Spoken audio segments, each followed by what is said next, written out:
Şöyle bir şey var. Şimdi şimdiki oturumumuzda İngilizce bir oturum olacak. Çok değerli iki yatırımcı arkadaşımız burada olacak. Bir de bir kişi daha olacak. Şimdi o bir kişi yurt dışından geldi sağ olsun. Bu konferansta bu bizimle olmak için geldi. Ama onun bir hikayesi var. Geçtiğimiz haftalarda bir duyuru yaptık. Belki görmüşsünüzdür. Webrazzi olarak biz bizim Avrupa versiyonumuzu satın aldık. Yani Avrupa'nın önde gelen Webrazzisi diyeyim. Yani teknoloji medyası Tech.eu'yu satın aldık. Ve hatta işte ne zamandı? 7 Ekim'de bunun duyurusunu yaptık. Bizimle birlikte haliyle Tech.eu da bunun duyurusunu yaptı. Onların da görüntüleri vardır büyük olsa arkadaşlarım geçerler. TechCrunch bunun haberini patlattı bu arada. Genelde Türkiye biliyorsunuz genelde hep böyle yatırım haberlerini ilk biz patlatırız. Bizim haberimizi TechCrunch patlattı sabahleyin. Öyle enteresan bir şey oldu. Ve işte Tech.eu'da da aynı şekilde haber çıktı. Ve Webrazzi aslında işte bu satın almayla birlikte artık yayınını yurt dışında da Tech.eu üzerinden devam ettiriyor olacak. İngilizce olarak Avrupa pazarına, İngilizce konuşan tüm pazarlara tabii ki ulaşıyor olacak. Bizim için çok zor bir süreçti. Yani yasal süreci sonuçta Londra'dan şirket satın aldık. Ama heyecanlıydı.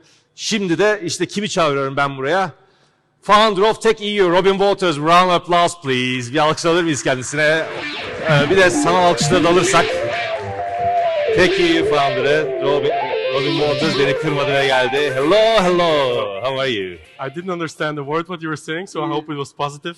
Yeah, I mean, I was saying that we made a mistake by acquiring your company, and I'm not sure if we did a good move or not. That was the thing.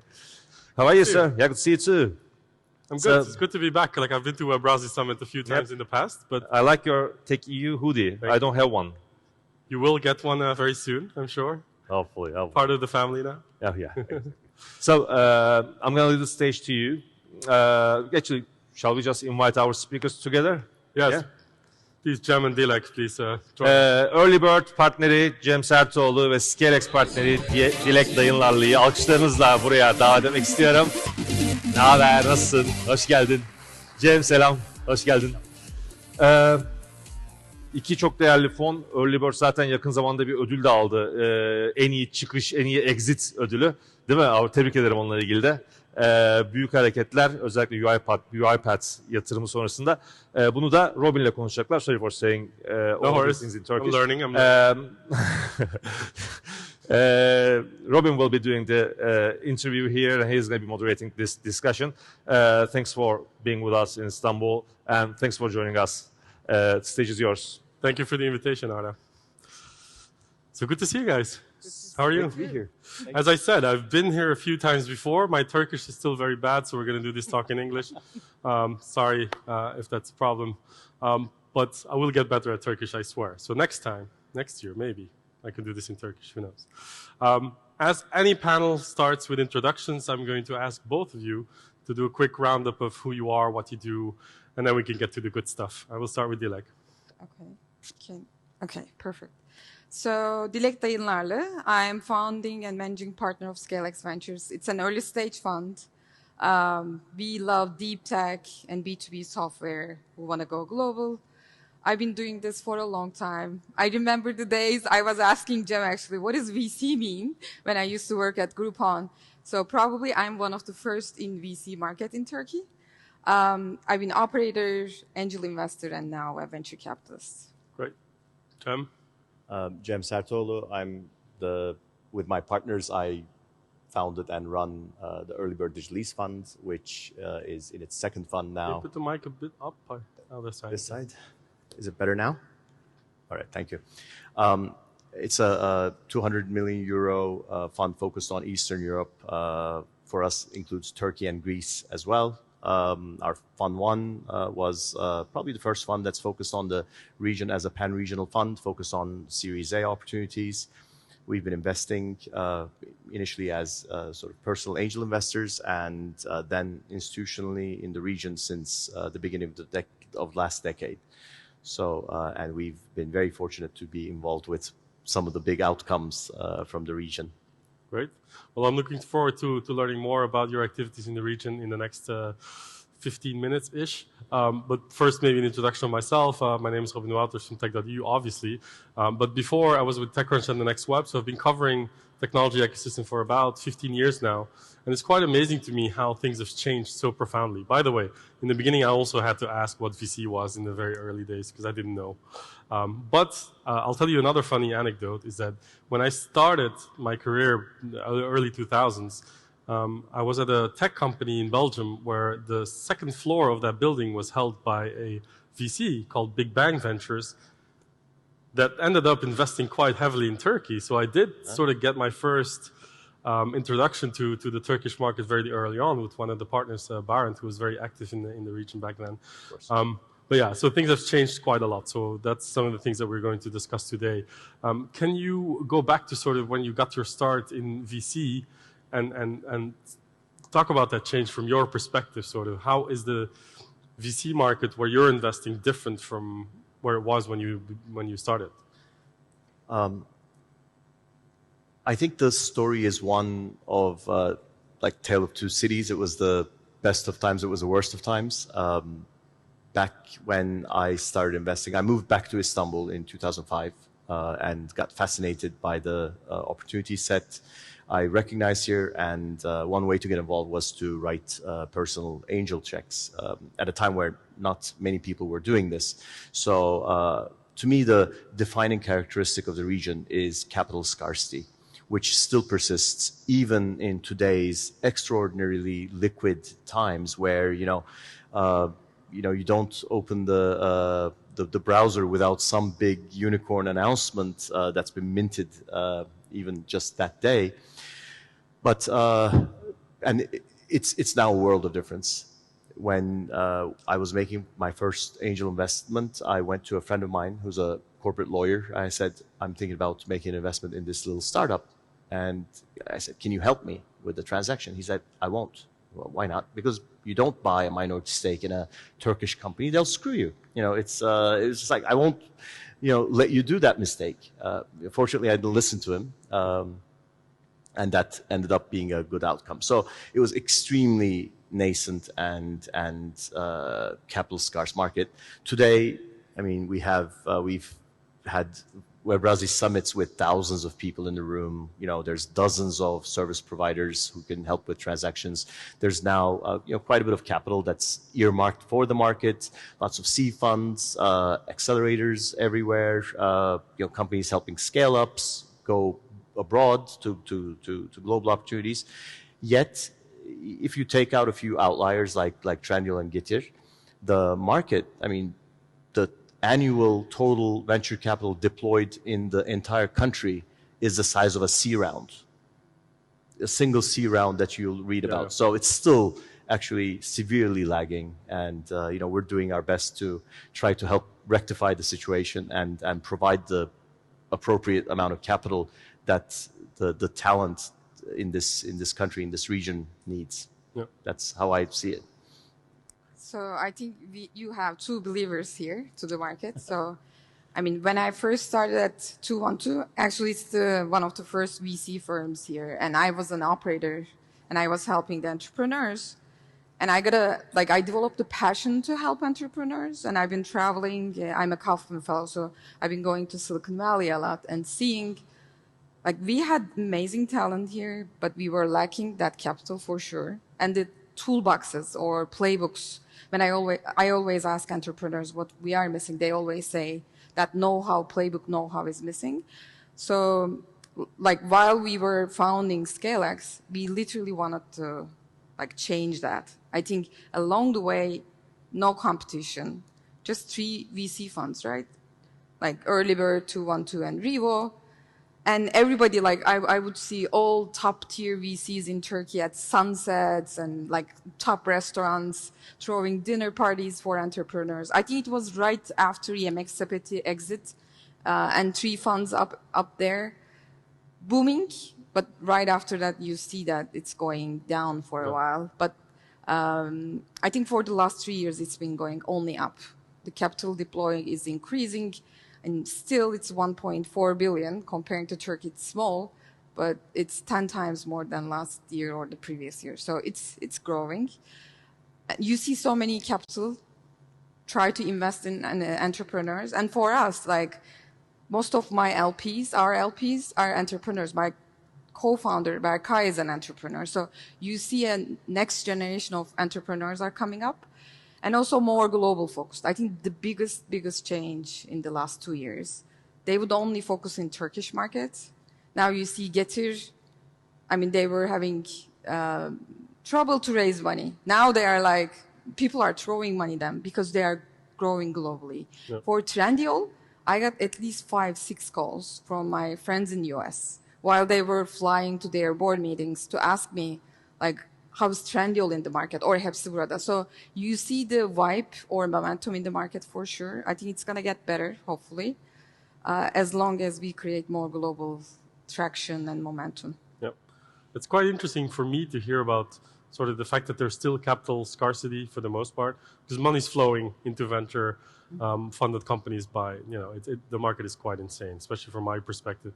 But if you go to places like London or Berlin or Sweden, most of the conversation I have with entrepreneurs, there's no longer any capital scarcity, but they're lacking the talent. And it seems to me from what you're saying, it's sort of the opposite, where, you know, there's talent but not enough capital. Do you feel that there are enough bridges being built between those two worlds, I would say, West and East, or could there be more? Definitely. Whoever wants to take that first. I can actually give an example. We thought we would invest in companies in Turkey and the region, Eastern Europe or emerging Europe, and we would help them to go to US or bigger markets. We ended up investing in at least 3 companies in AI, cutting edge, in Silicon Valley with top investors, and we got in because they want our help. Yep. To build their teams here. They want to create their software factories in Turkey, let's say. That's a big trend now. Yeah, and obviously you don't invest only in Turkey, but you've seen Eastern Europe. It's the same story, right? There's not enough capital, but there's so much talent. So I feel like there's a mismatch there at some point where bridges could be built. Very much, and I think stuff gets lost in translation as well, culturally, between the market and the investment world. I think especially technical talent, the product-focused founders are more downstated, more humble.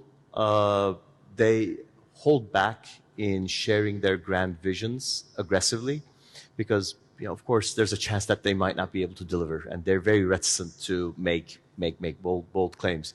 And I think that gets mistaken in Western capital market cities to lack of ambition or vision. And so it's always great when then the outliers like TransferWise or UiPath or Bolt and whatnot from the region essentially make these just massive leaps forward in terms of growth and deliver fantastic returns to the investors. Is there also a problem of exposure, both in terms of media awareness or global investors? Do they know the Eastern markets, Turkey, well enough to really understand what's going on? Do you see them making an effort to really understand, or is it still not where it should be? Unfortunately, the venture market, or just sort of the tech market, including the media, is extremely momentum and hype focused. And of course, a big part of that is the numbers announced. And companies in the region, and especially Turkey, tend to be actually very, very capital efficient. So therefore, of course, the founders don't want to get excessively diluted. So the targets in their fundraising tends to be more kind of quaint numbers in today's examples. A Series A round is still $5-10 million in the region, or 20 million, whereas it's now 50 million in Silicon Valley or New York or London.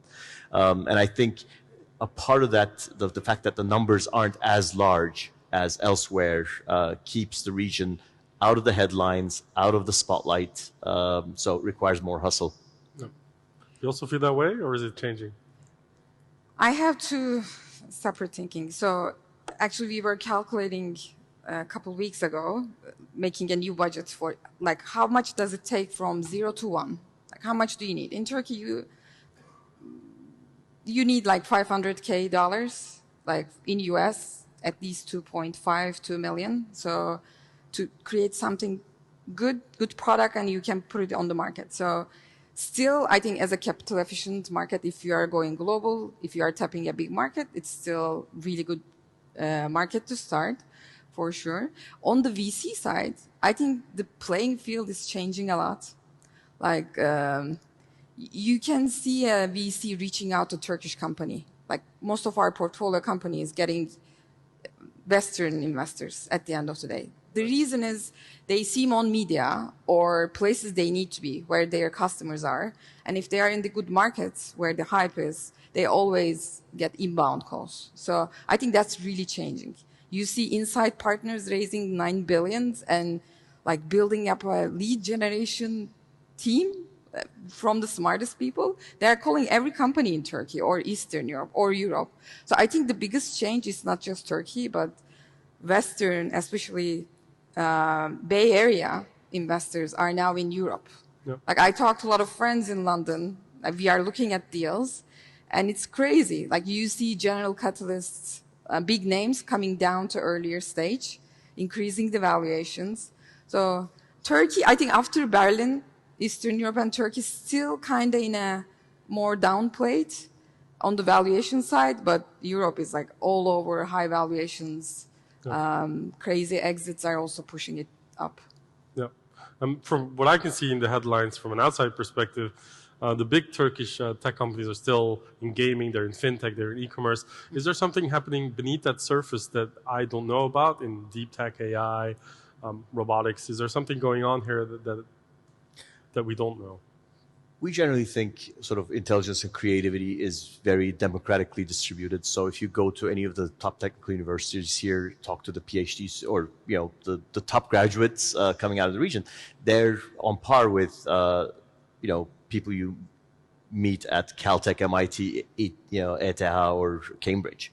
So of course there is deep tech innovation coming out of Turkish research, ideas, and right now the playbook of building a very ambitious, bold company that's attacking global markets is more attainable.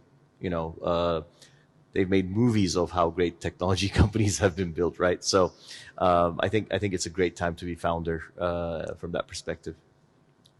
So half of our portfolio is AI software, one robotics, one autonomous trucking. So I can say deep tech is coming up. That's what we really believe in. I think we always invest in next 10 years. So I think that's going to be really critical.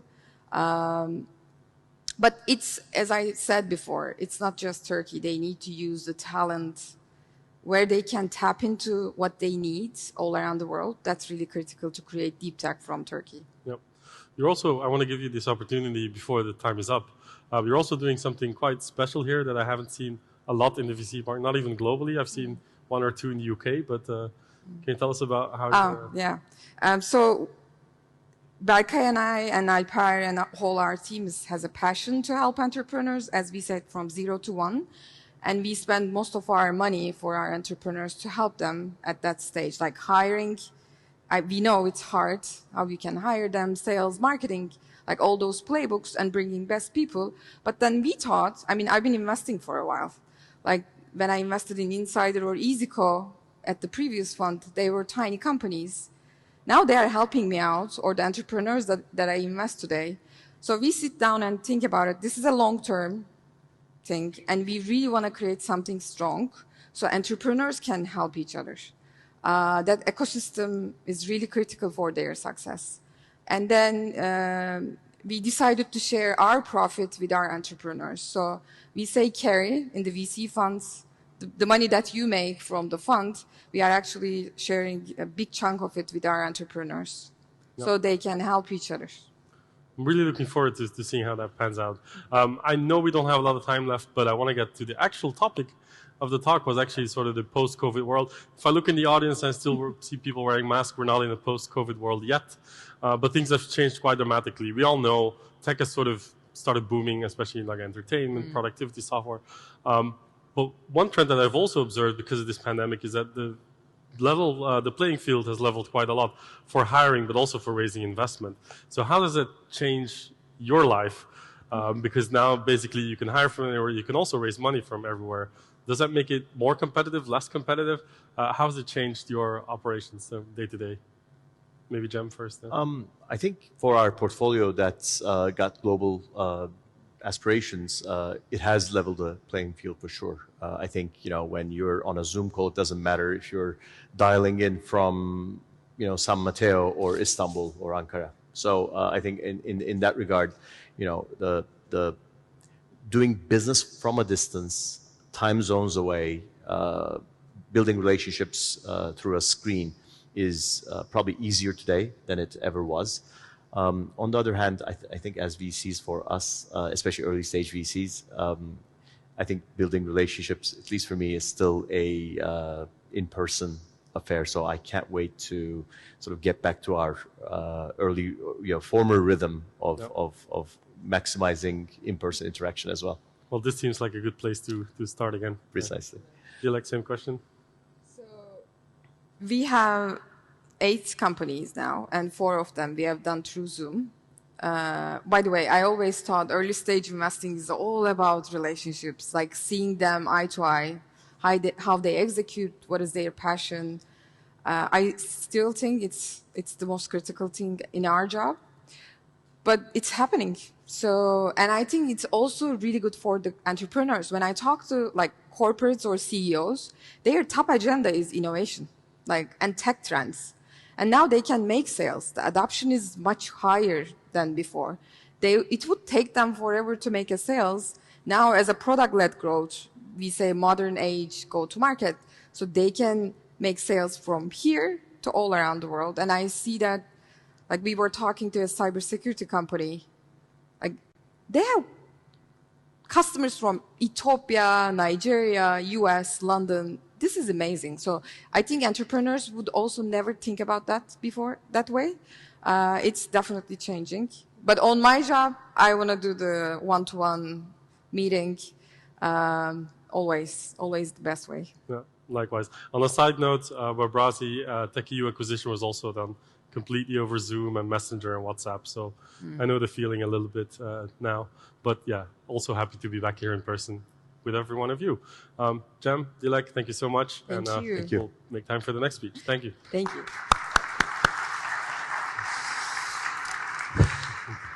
Thank you.